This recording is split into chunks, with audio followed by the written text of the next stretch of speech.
Anoizatsika azo ho an'ny taranja n'olotokana ihany dia tonga namaly ny antson'ny Fédérationna Malagasy ny taranja fototra atletisme. Ny piti azakazaka tao amin'ilay hetsika azakazaka ho an'ny daolobe natao androany niodidina ny fariany anosy no nentina nanamarika izany hetsika azakazaka izany.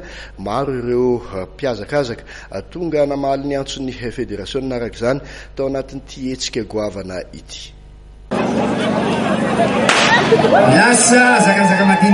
Tratra ny tanjona ho an'ny Fédérationna Malagasy ny taranja fototra atletisme tamin'ilay hetsika azakazaka ho an'ny daolobe. Manodidina ny 700 teo ireo soratra anarana. Fiodinana indroa ny fariana anosy no andraisan'ny daolobe anjara tamin'ity azakazaka ity.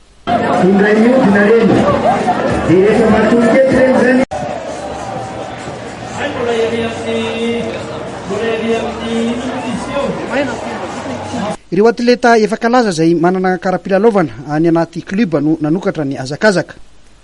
Nanentana trano ny olom-pirenena rehetra raha matoa Nora Laoandriamahazo filohan'ny Fédérationna ny irotsakahan'izy ireo amin'ity sehatra ny taranja fototra atletisme ity.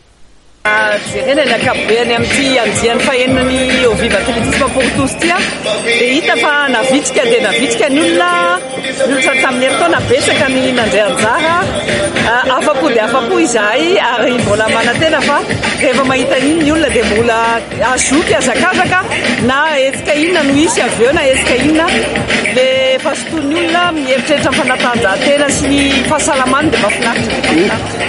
Ho an'ny olona dia anao ny taranja fototra atletisme zany ao aorianan'ity inona ny batorevitra na inona ny zavatra hoe tokony anjara asa ny Fédérationna?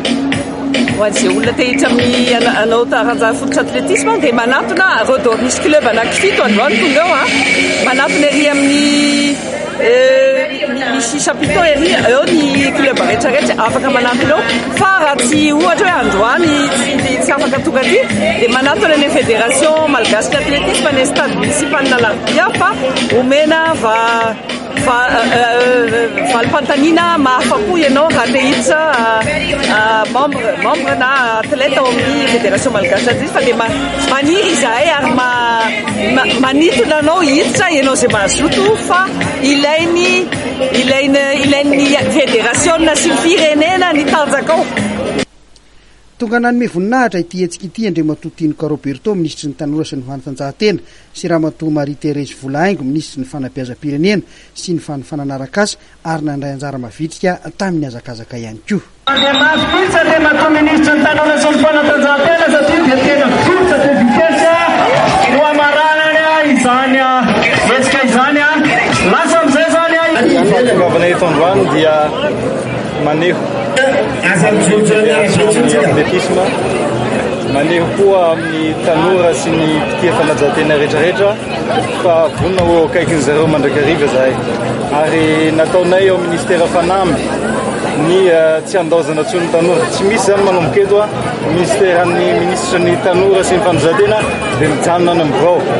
Eto zahay hitanareo fa nataoko tonga eto dolo na ny direction générale ny ministera na ny tale rehetrarehetra anatin'ny ministera fa tsy sanatriny zany hoe atao valalanambo ka tompony ndray no tsy ho tia an'le tanora no tsy ho tia an'le sport ka isy fanovana be dia be zany manomboka eto ny vina sy ny velirano ny fanaovan'ny folohan'ny république tamin'ny vahoaka malagasy dia ny hoe ny tanora no entina ho fanohitra na levier ny développement eto amin'ny tany sy ny firenena ary ny fanaovana sport indrindra ny fanatanjahantena indrindra no entina anasongadina sy amerenana indray ny ambopolo-pirenena ho an'ny malagasy rehetra. Tonga navitrika nandray anjara ihany koa ireo mpianatra avy amin'ny sekoly maro eto andrenivohitra sy ireo orinasa maro teo amin'ny fifaninanana azakazaka amin'ny fampitohy ho an'ireo mpianatra dia ireo ankizy avy eny amin'ny Père Pedro Andrialanitra no nahazo ny larana voalohany.